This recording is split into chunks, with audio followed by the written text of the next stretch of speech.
Assalamualaikum warahmatullahi wabarakatuh. Perkenalkan, nama saya Abdurrahman Ridho dengan NIM 21114341 dari kelas 21F08. Di sini saya akan mempresentasikan tentang prosesor Intel. Apa itu prosesor? Prosesor adalah komponen utama atau otak dari laptop atau komputer Anda. Prosesor terletak tepat di tengah motherboard. Prosesor memiliki fungsi yang penting bagi seluruh operasi perangkat komputer karena semua perintah dimulai dari prosesor. Maka dari itu, memilih prosesor terbaik untuk mendukung pekerjaan menggunakan komputer atau laptop sangat penting bagi pengguna.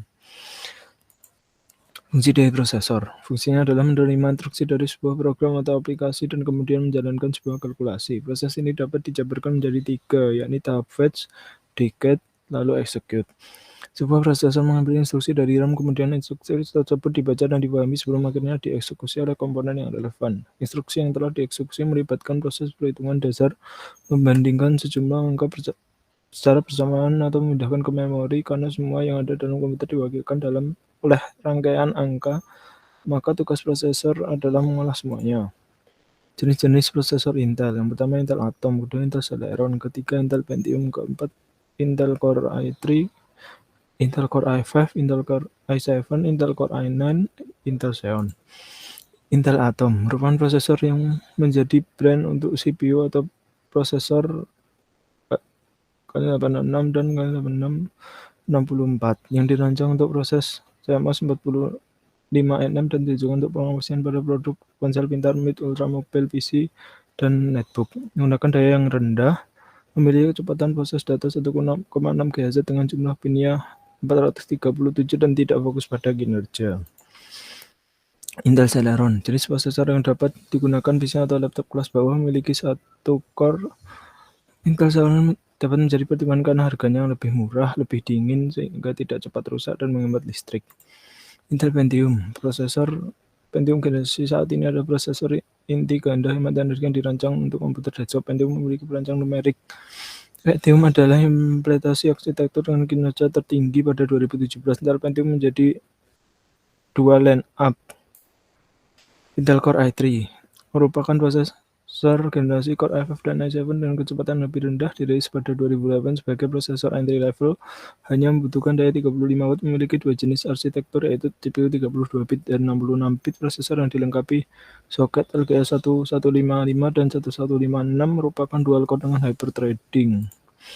Intel Core i5 merupakan prosesor generasi i5 dan i7 dengan kecepatan yang termasuk golongan menengah, memiliki dua jenis arsitektur yaitu CPU 32 bit dan 64 bit. Core i5 memiliki fitur baru dengan menanamkan fungsi not break. Terdapat dua seri dalam Core i5 yang mempunyai dual core dan quad core. Core i7, prosesor komputer yang menggunakan NHD microarchitecture, merupakan generasi Core i7 dengan kecepatan yang lebih tinggi. Proses ini dikembangkan dengan transistor bermaterial hafnium dioxide, memiliki keahlian yang lebih hebat dibandingkan dua prosesor core sebelumnya. Intel Core i6 memiliki kinerja yang lebih baik dari generasi sebelumnya karena Intel Core i9 telah ditanamkan dengan teknologi baru. Core i6 menciptakan penggunaan baterai yang dapat bekerja lebih optimal. Intel Core i9 menyuguhkan Intel Optane memori H10 dengan ruang penyimpanan solid state, dapat memberikan tampilan gambar di atas rata-rata berkat teknologi hyper-threading.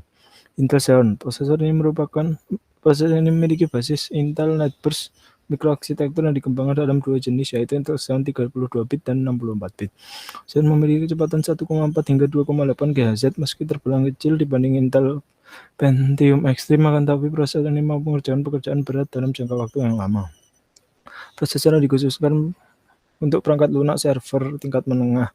Xeon memiliki L3 Caco yang besar, menciptakan kecepatan lebih tinggi. Cara kerja dari prosesor. Cara kerja prosesor secara garis besar adalah melalui ALU yang mengkalkulasikan data berupa angka dan statistik. 2. Data dipindahkan dari lokasi satu ke lokasi lainnya. 3. Mengambil keputusan dan berpindah ke perintah yang lain sesuai dengan keputusan tersebut. Kesimpulan, prosesor adalah otak dari semua proses pengolahan data yang terjadi pada komputer. Semakin tinggi rating nilai kecepatan prosesor tersebut, maka semakin baik pula kinerja komputer dalam melakukan proses dan pengolahan data. Misal saja saat komputer melakukan sistem loading, sistem operasi tidak jarang dipadatkan di batas spesifikasi pada sebuah komputer. Sekian dari saya, kurang lebihnya mohon maaf. Wassalamualaikum warahmatullahi wabarakatuh.